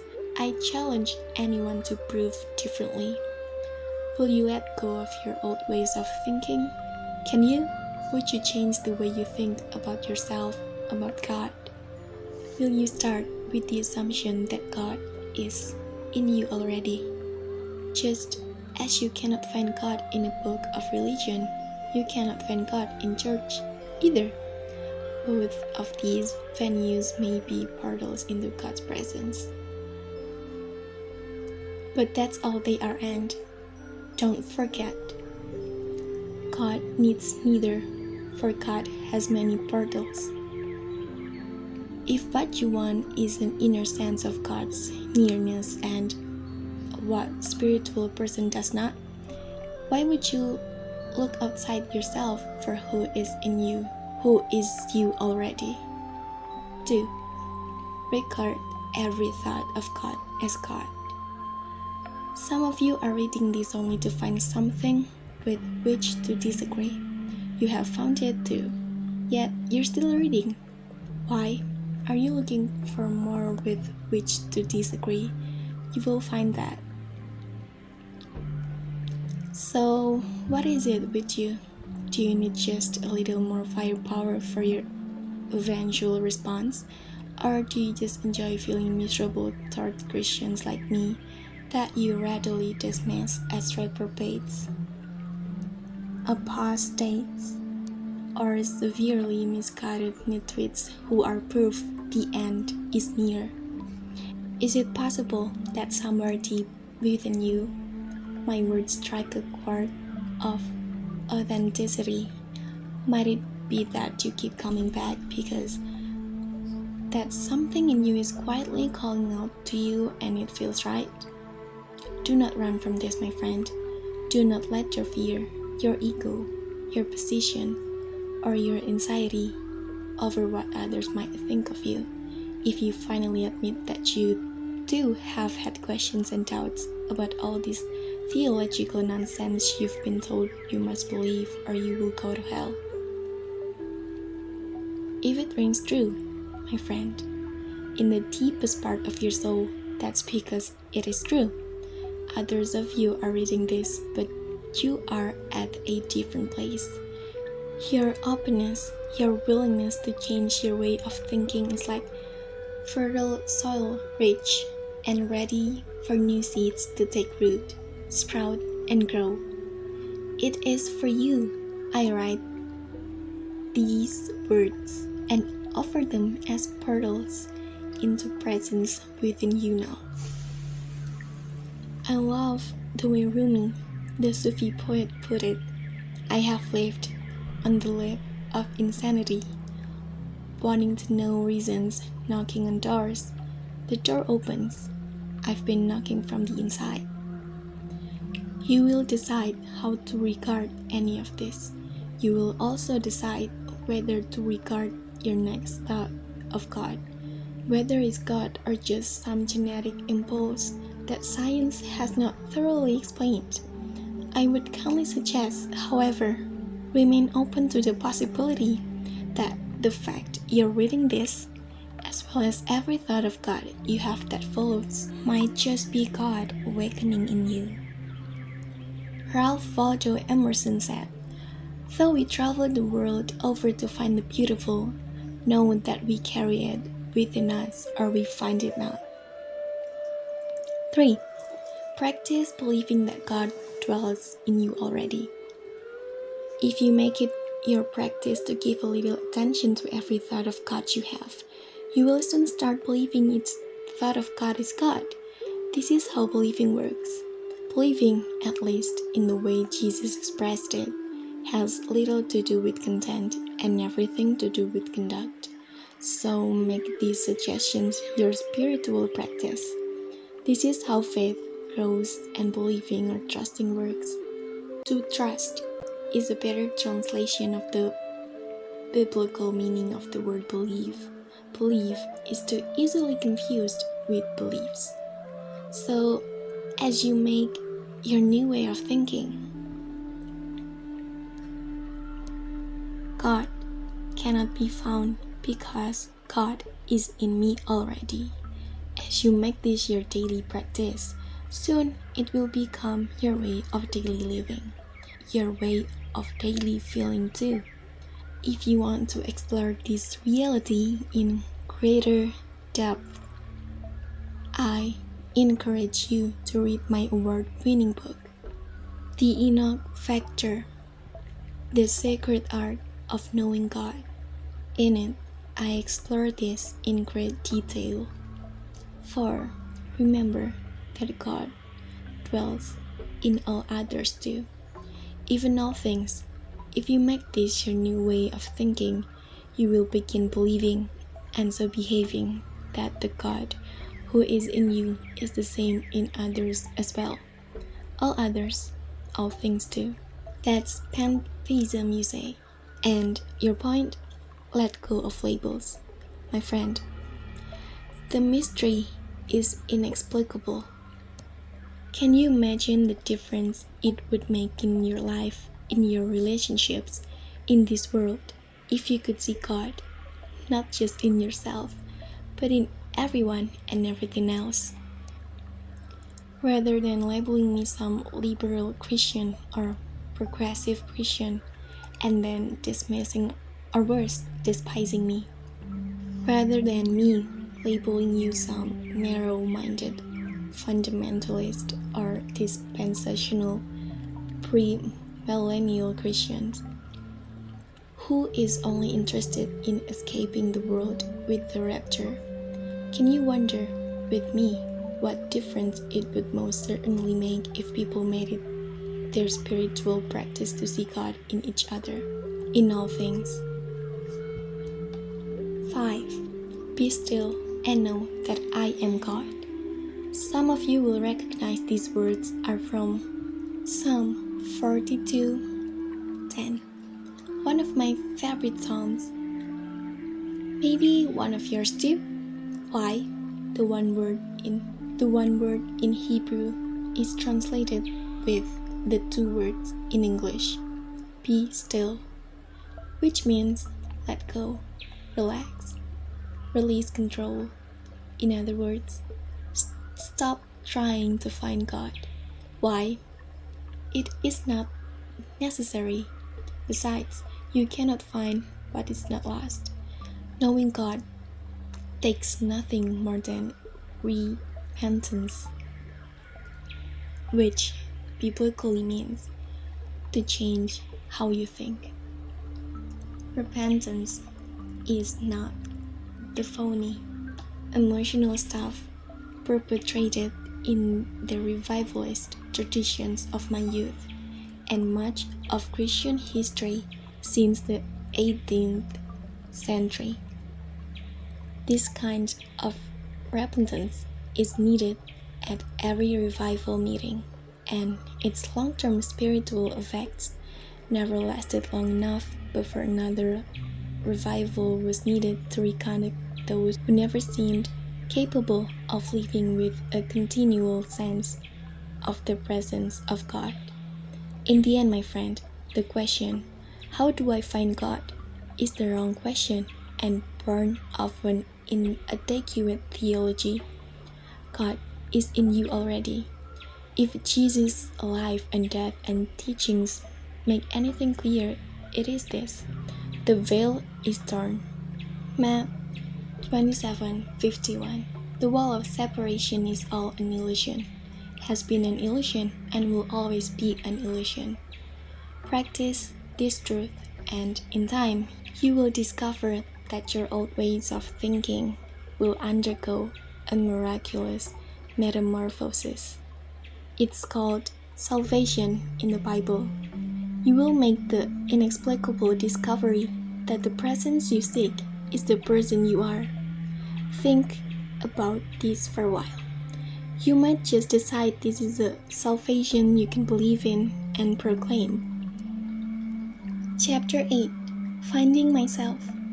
How to find yourself is one of the most challenging experiences of being human. There's no textbook, no college course, no professional training program with a solid structure that works for everyone. When it comes to discovering how to find yourself, you're pretty much on your own, which is perhaps exactly how it should be. Discovering who you have to be as unique a process as you are a unique person. You know that God has something good in store for you. You don't believe He intends you to live a life of painful drudgery, in which each day is a total drag. After all, the Bible is chock full of passages about joy. While this certainly doesn't mean that every single day is a parade and circus, it does mean that an overall sense of gladness should permeate your life. In Psalm 63:7, David said, "For you have been my help, and in the shadow of your wings I will sing for joy." How can you get to that place where instead of wandering through life, you are singing for joy, or just making a joyful noise if you are not the singing type? Only by the grace of God that we find out who we are. God begins to reveal to me His true purpose and plan for my life. However, our choices and actions also really matter. In some ways, this is a mystery we can't fully understand, but doesn't mean it's not true. We can choose to do things that will bring us more joy and give us more of a sense of purpose. That's where we are headed in this post. We want to help you identify those choices you can make to bring more excitement and God-given purpose into your life. Let's start with the obvious here. If you're blatantly disobeying the Bible, you're not living in God's purpose, and you will certainly experience a sense of aimlessness in your life.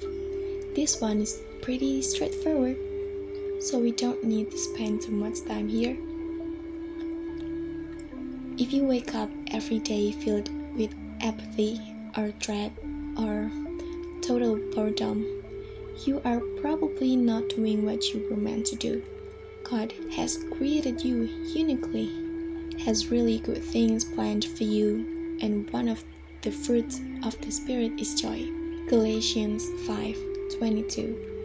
Sure, there will be difficult things you encounter and that require patience and persistence, but overall, you should have a sense of joy and excitement that fills your days, your work, and your relationships. The pursuit of joy in God is not optional. It is not an extra that a person might grow into after he comes to faith. If you go about your days experiencing little fulfillment, you may be wondering from your God-given purpose. Fulfillment comes from doing rewarding, meaningful, purposeful things. From a job that taps into your skill and passions.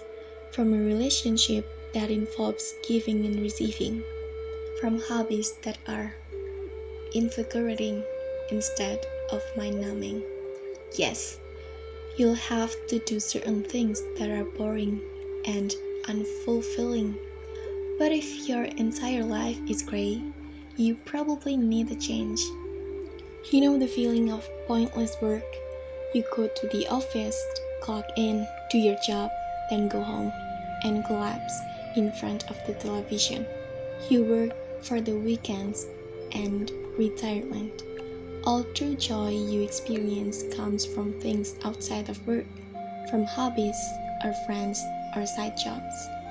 Ecclesiastes 8:15 says, "And I commend joy, for man has nothing better under the sun but to eat and drink and be joyful, for this will go with him in his toil through the days of his life that God has given him under the sun." Would you say that this kind of joy characterizes your life and work? If not, you may need to rethink where you're headed. If you desperately want a change, but also feel stuck in your life, that's almost certainly a sign that you're not walking according to God's purpose. Those who are stuck want to go in a particular direction but don't know how to get there. So they spin their wheels, feeling endlessly frustrated but unsure how to make the frustration end. If you don't know God's purpose for your life, you constantly feel a sense of aimlessness. You feel as though you are wandering from thing to thing without any forward progress. Nothing excites you and you don't have any specific goals you're working toward. Unlike the Israelites who wandered for 40 years yet still had a goal, the promised land, you don't even have a goal in front of you. Again, let's start with the obvious. If you feel purposeless, ask God to give you wisdom and direction. James 1:5 states, "If any of you lacks wisdom, let him ask God, who gives generously to all without reproach, and it will be given him." That's incredibly good news. God wants to give you a purpose. He wants to bestow divine wisdom on you. It's not like God is holding out on you to make you miserable. He desires you to have a joyful, ambitious, purposeful life. Ask God for purpose and expect Him to give it to you. The primary way God speaks to us is through the Bible. This means that one of the first things you should do in your search for God's purpose is to start digging into Scripture. Now, you won't find any verses that tell you to become a dance instructor or painter, but you will begin to understand the heart of God. Psalm 119:105 says, "Your word is a lamp to my feet and a light to my path." God's word brings light to paths that otherwise seem dark. In the Bible, you learn how to live wisely in God's world, which is the first step toward finding your purpose. God has given you very specific gifts and strengths. Maybe you're a math whiz or a wise counselor. Maybe you have a mind for electronics or business. Maybe you're great at organizing people and getting things done. God's purpose for you probably involves the things you are already good at. This is where education can be particularly valuable. Going to college or going back to college allows you to discover your gifts and then determine how you're going to use them. It also connects you with people who want to help you find out your purpose. What is one thing you're particularly passionate about?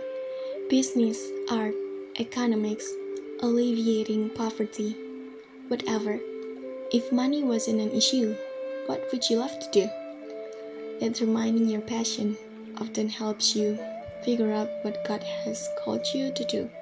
It's often said that God works at the intersection of our gifts and our passions.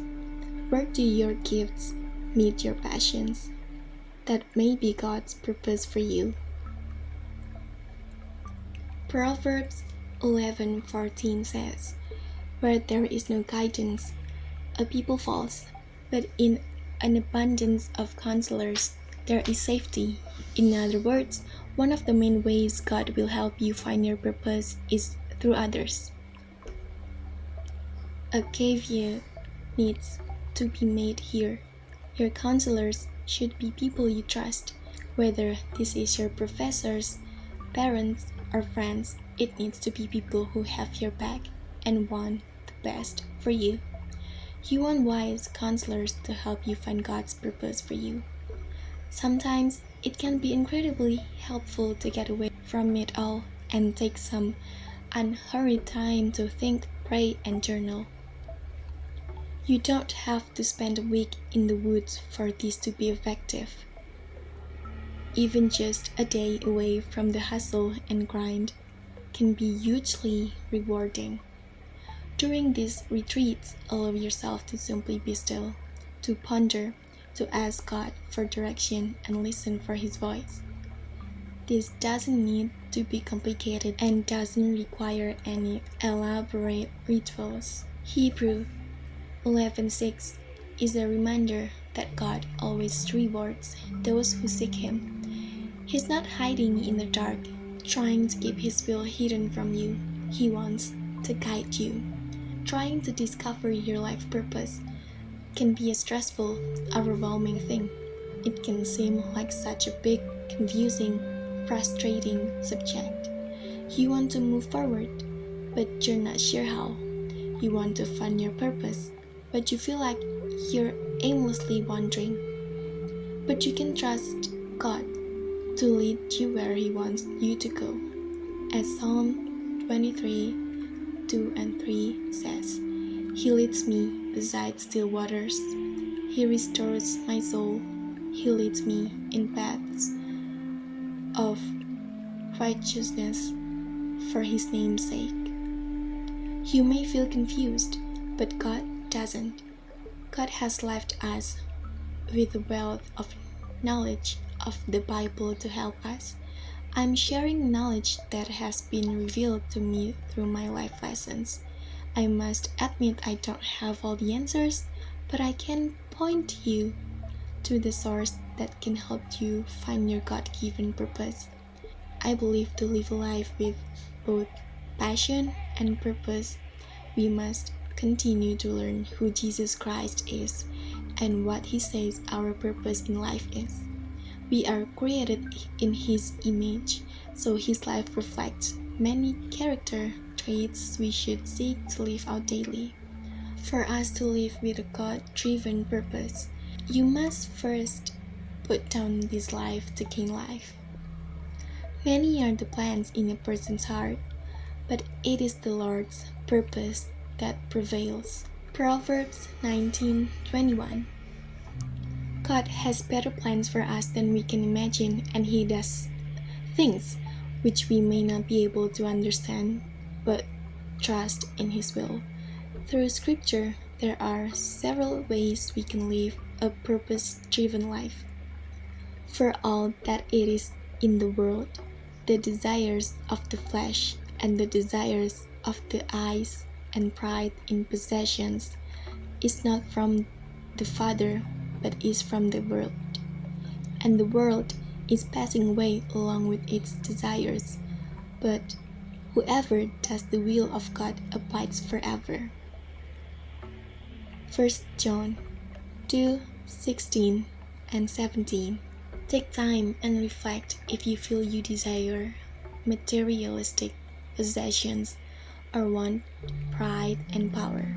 It's futile to focus on temporary pleasures because on our deathbed we can't take anything with us. Besides, more than likely, your family will be by your bedside and they love you unconditionally, not because of what you have. But seek first the kingdom of God and His righteousness, and all these things will be added to you. Matthew 6. Chapter 9. Seeking true glory. Religion and spirituality are both rooted in trying to understand the meaning of life and, in some cases, how a relationship with higher power may influence that meaning. While religion and spirituality are similar in the foundation, they are very different in practice. Religion is an organized, community-based system of beliefs, while spirituality resides within the individual and what they believe. The idea of religion and spirituality is like a rectangle versus a square. Within the religion, there is spirituality, but if you have spirituality, it doesn't necessarily mean you have religion, says someone who practices both religion and spirituality. Both religion and spirituality can have a positive impact on mental health. In some ways, they provide the same impact. For example, both religion and spirituality can help a person tolerate stress by generating peace, purpose, and forgiveness. But benefits generally vary between the two due to their different nature. Religion gives people something to believe in, provides a sense of structure, and typically offers a group of people to connect with over similar beliefs. These facets can have a large positive impact on mental health. Research suggests that religiosity reduces suicide rates, alcoholism, and drug use. Here are some of religion's main mental health benefits. Spirituality is a sense of connection to something bigger than ourselves. It helps a person look within and understand themselves, while also figuring out the greater answer of how they fit into the rest of the world. In other words, it helps people understand their interpretation of the meaning of life. Spirituality also incorporates healthy practices for the mind and body, which positively influences mental health and emotional well-being. Enhances a person's sense of self and empowerment through the choice to decide what their practice looks like. Focuses on an individual's connection to what they believe in and their personal growth. Accepts any person, whether they are part of a religion or not. Many spiritual traditions encourage participation in a community. Spiritual fellowship, such as attending church or a meditation group, can be sources of social support that may provide a sense of belonging, security, and community. Strong relationships have been proven to increase well-being and bolster life expectancy, which is perhaps why one study found a strong association between church attendance and improved health, mood, and well-being. Having a strong spiritual outlook may help you find meaning in life's difficult circumstances. Southwick describes the story of a woman who overcame the post-traumatic stress following an abduction and rape by believing that her trauma served as a platform for her personal development, forcing her to evaluate her life and gradually change it for the better. She credits her ability to move forward with her life to her dedication to spirituality. The spiritual practice of recognizing the interconnectedness of a life can also help buffer the pain that comes with difficult experiences. Researcher Kristin Neff says that if we can compassionately remind ourselves in moments of falling down that failure is part of the shared human experience, then that moment becomes one of the togetherness rather than isolation. When our troubled, painful experiences are framed by the recognition that countless others have undergone similar hardships, the blow is softened. An exhaustive review that compared spirituality and religiousness to other health interventions found that people with a strong spiritual life had an 18% reduction in mortality, although some researchers have suggested that the extent of spirituality's benefit on health is exaggerated. Most researchers agree there is a positive relationship between religious and spiritual practices and better health outcomes. Rededication is simply the act of rededicating our lives to God. You cannot rededicate your life to the Lord if you have not first been dedicated to Him. This is accomplished by receiving Jesus as your Lord and Savior. If you have never been born again, please let one of our counselors know and they will be happy to assist you. When you renew your vow to the Lord or rededicate, you are making a heartfelt decision communicated to God through prayer. The idea of rededicating your life to Christ is not named in the Bible, but that doesn't mean it's not useful.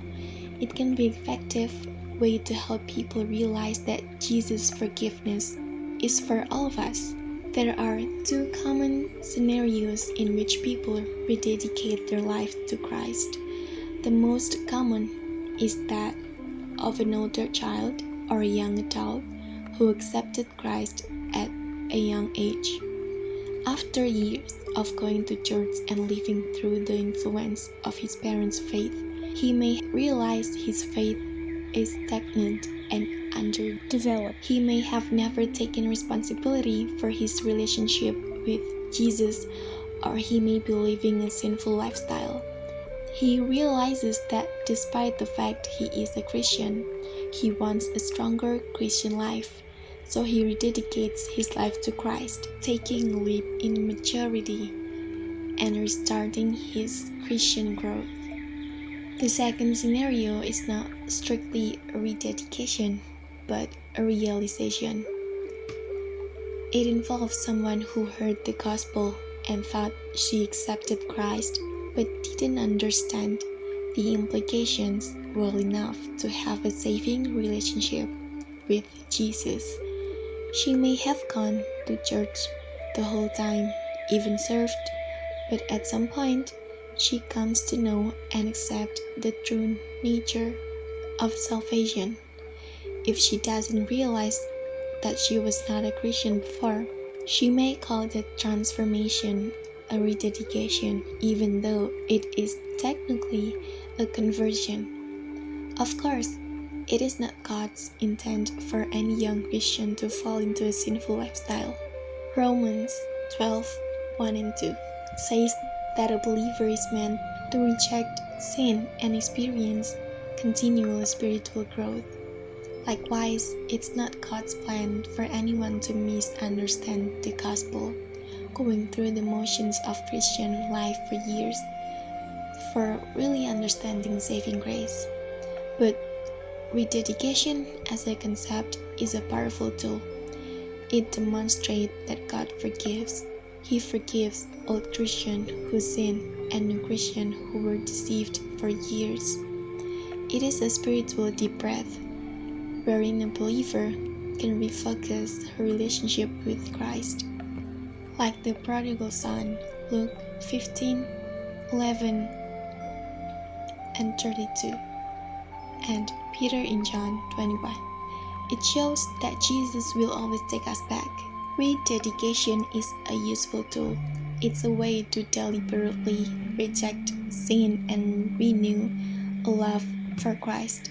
The disciples went through a rededication of sorts when they saw the risen Jesus. Their half-hearted devotion turned into a desire to pour out their lives for His service. In the same way, whether because of a conviction about a sinful lifestyle or a greater understanding of the gift of Christ, we can choose to abandon our shallow devotion to Christ and devote ourselves to Him more fully. Finding a spiritual purpose is not so much about finding the meaning of life, but rather about becoming your best self as you move through life.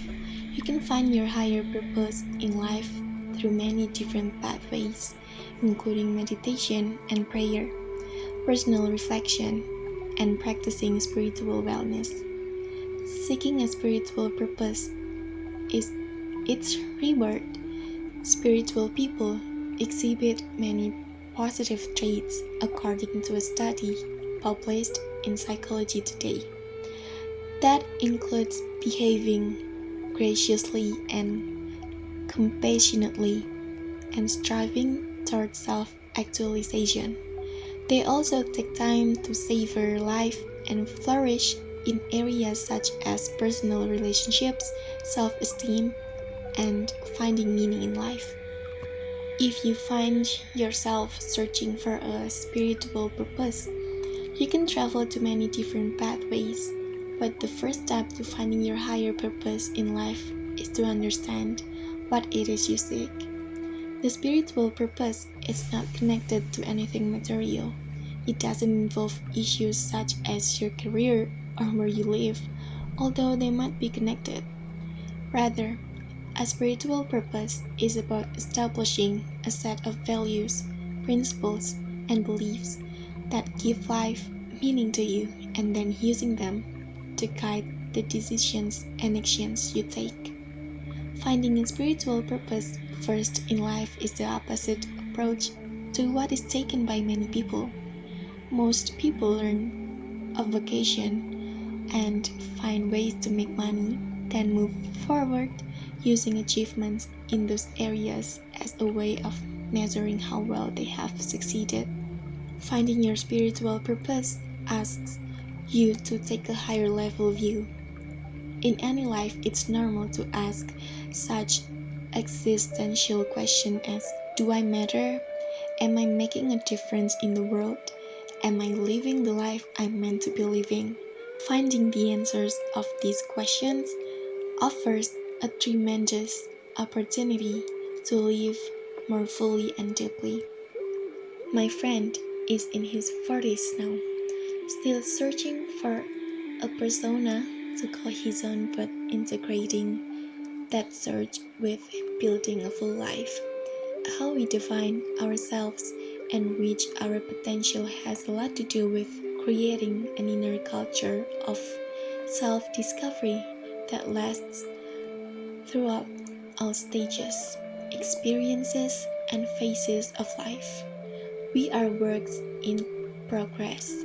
To make progress, we have to keep discovering ourselves. Life can be seen as an act of research. While researching into the world, we start to configure who we are. Looking for someone else, discovering yourself in an unattainable search. Is it a waste of time, or is it life as normal life is supposed to be? An inner search is hidden in the shape of an outer search, a search for the other. If the other does not exist, it does not matter. We must invent one to make sense of our existence.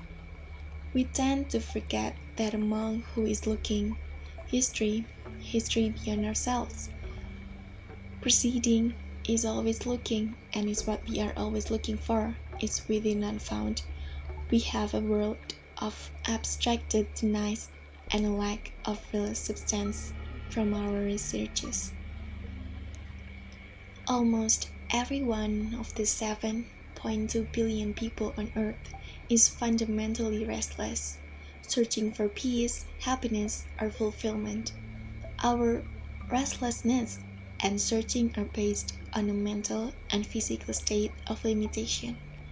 Our mental state of limitation is a combination of fear or avoidance and desire or searching within a perceived universe of mind, body, and world, all based on matter, energy, space or location, and time or persistence. It's a model created in our mind by our early experiences. It's not reality itself. When we take our mind seriously, which means when we listen to our mind, we are consistently misled. We believe that objects, events, and phenomena are a reality when they are only the temporary and changeable aspects of our concept of life. The true reality is not transient, ever-changing, or limited. The true reality is the self, our true nature, as awareness, pure consciousness. The self does not change. It does not think. It does not fear or desire. It is stable, mature, and consists of peace, happiness, and fulfillment. It takes courage to grow up and become who you are. E. E. Cummings.